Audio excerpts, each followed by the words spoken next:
Salut, bienvenue, c'est Igloo sur topmusic.fr avec Cédric Simonin, le patron de Trianon Résidence. Bonjour Cédric. Aujourd'hui, on va parler des logements vacants. C'est un problème souvent pour les villes en France.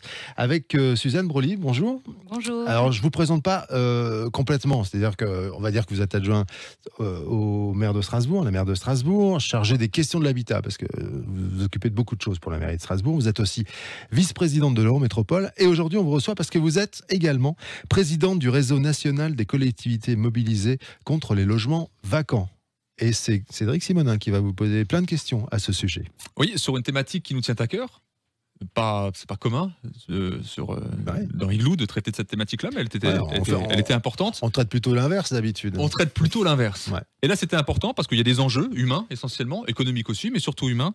Et c'était intéressant d'avoir la vision de Madame Broly, puis qu'elle nous explique le travail qui a été mis en œuvre. Donc pour rentrer, déjà pour avoir une définition de qu'est-ce qu'on appelle vraiment le logement vacant, est-ce qu'on peut avoir une définition assez rapide ? Alors, très très rapidement, on va essayer. Pour l'Eurométropole, on parle de vacances structurelles dès lors que l'appartement n'est pas utilisé depuis plus de 3 ans.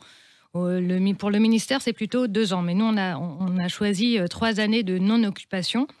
Et donc, l'Eurométropole, avec un outil qui s'appelle l'OVAC, comme logement vacant, fait la chasse aux logements vacants de façon à les mobiliser pour répondre aux besoins de logements qui sont prégnants sur le territoire. Alors, une fois qu'on a fait ce diagnostic, quelle est la problématique qui est à régler finalement ?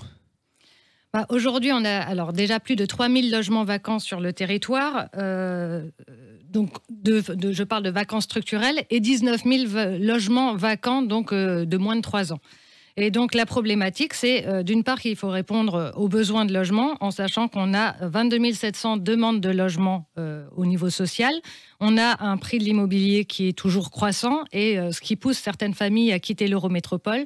Donc, phénomène qu'on a pu réduire ces 2 dernières années, mais où il faut rester vigilant et donc être en capacité de répondre aux besoins des familles en proposant des logements à un prix abordable. Et bien entendu, mobiliser aussi le parc privé en complément des efforts réalisés par le parc public, donc les bailleurs qui réalisent et construisent de nombreux logements. Répondre aussi au plan logement d'abord, donc pour loger les personnes les plus vulnérables et sortir les personnes, celles qui sont à la rue, faire en sorte qu'elles aient un logement. Et enfin, travailler sur l'existant, puisque c'est non seulement une question économique, mais c'est aussi une question environnementale. Si on mobilise des logements vacants, c'est autant de logements qu'on n'aura pas à construire, et donc autant de terrains qu'on n'aura pas à artificialiser, et donc réduire finalement notre impact sur le territoire et augmenter la résilience. Très juste. Juste pour une précision, le diagnostic, il est fait aussi bien sur le parc social que sur le parc privé ? Donc, on a un travail global sur le parc. Du coup, on travaille à la fois avec les bailleurs et le parc privé. Sur le parc privé, au niveau du pourcentage, on est à 1,2% du parc privé de logements vacants sur l'Eurométropole de Strasbourg. Avec un net décalage au niveau du Grand Est, puisque ça varie d'un territoire à l'autre. Et 1,2%, c'est largement en dessous de la moyenne nationale ? Oui, la moyenne nationale est autour de 3,5%. Alors maintenant, on a bien compris la problématique. Quelles sont les solutions qui sont envisagées ? Comment on peut agir ? Alors déjà, il s'agit d'identifier ces logements. Donc on a tout un travail qu'on mène commune par commune pour identifier finalement le parc de logements vacants. C'est aussi important de dialoguer avec les élus et les forces actives de chaque commune pour améliorer ce diagnostic. Une fois qu'on a identifié ce parc de logements vacants, il faut aller à la rencontre des propriétaires. Donc il y a des rendez-vous qui sont proposés avec notre partenaire Urbanis qui prévoit ces rencontres et anime notre dispositif Mieux relouer son logement vacant. Et donc, avec l'ANA, on a, dans le cadre aussi du plan Habiter l'Eurométropole, on propose des rendez-vous à ces propriétaires et il s'agit de comprendre pourquoi ils ne les louent pas et ensuite de leur proposer finalement tout un dispositif, une boîte à outils qui va permettre de les rassurer, de leur montrer qu'on peut valoriser leurs biens sur le plan fiscal, qu'on peut aussi restaurer leurs biens donc avec un travail sur la rénovation thermique par exemple, mais aussi donc tout un aspect aussi sur la gestion locative où on leur propose finalement des accès à des garanties pour pour le paiement des loyers. Donc c'était une source aussi de perte de confiance dans les locataires, avec une intermédiation locative qui peut les rassurer et les conduire à remettre sur le marché leur logement. Oui, donc j'ai noté identifier, dialogue avec les élus, des rencontres. Il y a un gros accompagnement qui est fait. Est-ce qu'il y a encore d'autres moyens et d'autres outils que la collectivité ou les collectivités auront à leur disposition ? Donc en fait, il y a aussi des aides financières, ce qui est important, des aides financières pour les propriétaires qui non seulement pour les travaux, mais aussi de défiscalisation de façon à les encourager à mobiliser leurs biens.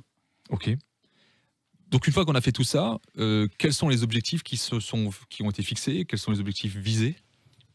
Donc notre objectif, c'est de mobiliser 100 logements par an, en sachant que la remobilisation de plus de 300 logements à des niveaux de loyer conventionnés avec l'ANA permettra ainsi de répondre aux besoins des familles les plus démunies, et en sachant aussi qu'on atteindrait assez rapidement la production de logements sociaux. Donc ça permettrait de réduire la pression sur la production de logements sociaux et de répondre à ces besoins. Juste avant de conclure, j'ai une petite question qui me taraudait l'esprit. D'accord. Okay. Avec ce qui s'est passé avec la pandémie, les gens qui avaient investi dans les logements Airbnb n'ont pas pu mettre en location ces fameux logements. Est-ce que ce sont des logements qui sont voués à être des futurs logements vacants, à votre avis? Est-ce qu'il y a une action particulière par rapport à cette population de propriétaires bailleurs? Alors, on travaille bien entendu avec ces propriétaires également, puisque notre objectif, c'est de réduire les logements qui sont dédiés au tourisme dans la collectivité, puisque ça permet aussi d'augmenter l'offre en logement pérenne. Donc, il y a tout un travail qui est fait avec eux. Aujourd'hui, ce n'est pas des logements qui sont considérés comme vacants, puisqu'il n'y a pas cette vacance structurelle de 3 ans. Mais par contre, on a plusieurs dispositifs. Et l'autre dispositif, c'est la plateforme Facile, qui permet aussi de mettre en location plus rapidement des logements pour répondre aux besoins. Donc, c'est à la fois la lutte contre le logement vacant, la lutte contre les locaux vacants, et le travail avec toutes l'intermédiation locative, les aides, les subventions qu'on va accorder aux propriétaires et l'accompagnement pour identifier et comprendre pourquoi ces propriétaires ne mettent pas leurs biens sur le marché, et les rassurer et leur montrer tous les dispositifs qui existent pour qu'ils puissent bénéficier d'aides et réussir à remettre sur leur marché leurs biens. Avant une petite conclusion des points essentiels de cette émission, juste une question. Vous êtes présidente, on l'a dit au début, du réseau national de villes qui lutte contre ces logements vacants. Ça apporte quoi, ce réseau ? Alors aujourd'hui, on a un demi-poste qui travaille sur la question de la vacance du logement. Avec la présidence au niveau national de ce réseau, on aura un poste et demi. Ça va nous permettre d'accompagner d'autres collectivités, mais des petites comme des grandes. Dans le Grand Est, on a Muttersols qui est très engagé sur ce sujet. Donc c'est important d'avoir en tête que ça ne concerne pas que les grosses collectivités et que des petites communes peuvent aussi agir à leur niveau. Et initialement, on avait une 50aine de collectivités engagées dans la lutte contre le logement vacant. On a lancé avec Emmanuel Vargon en janvier un appel à manifestation. On s'attendait à avoir une 50aine de réponses. On est à plus de 200 réponses de collectivités qui souhaitent s'engager dans ce processus. Et donc, on va accompagner ces collectivités de façon à mobiliser finalement ces biens qui ne sont pas valorisés, optimisés, pour réduire aussi l'impact sur l'environnement. Et se regrouper, c'est essentiel pour pouvoir y arriver. On mutualise notre connaissance, nos expériences, et on crée des outils qui sont disponibles et qu'on peut partager avec les autres communes. Donc c'est important de créer un réseau et d'agir collectivement sur ce sujet. Madame Brely, quels sont les points à retenir autour des logements vacants dans une ville comme Strasbourg ? Alors je dirais, c'est important de bien comprendre la raison de la vacance des logements, d'accompagner les propriétaires et de les rassurer. Et répondre aux enjeux de la vacance, c'est à la fois répondre à des enjeux sociaux, donc d'offrir des logements pour les personnes qui en ont besoin, mais aussi d'optimiser les ressources et répondre aux demandes de logement social qui sont accrues, puisqu'on est autour de 22 700 demandes de logement au 1er janvier 2021. Très bien. Merci, vous revenez bientôt. Vous avez de la lecture entre-temps, je vous rappelle. Oui, je m'y Plein suis de lectures. engagée. Bon, c'est un private joke, évidemment. Merci, Cédric Simonin. Merci. On retrouve l'émission en podcast sur les plateformes, sur topmusic.fr, sur le Facebook d'Igloo, Igloo on Air, sur la chaîne YouTube et sur le site internet de Trianon Résidence. Merci, madame. Merci, Merci messieurs. beaucoup. Merci. À très bientôt. Bientôt. Et merci à Nono pour la réalisation de Merci, cette émission. Nono. Ça va, on n'y pense jamais, mais Bah il est oui. là. Il est là. Il S'il est était très pas là, présent. Bah, si t'es pas là, il n'y aurait pas d'émission. d'émission. Bah non, voilà. À bientôt. Merci. Salut.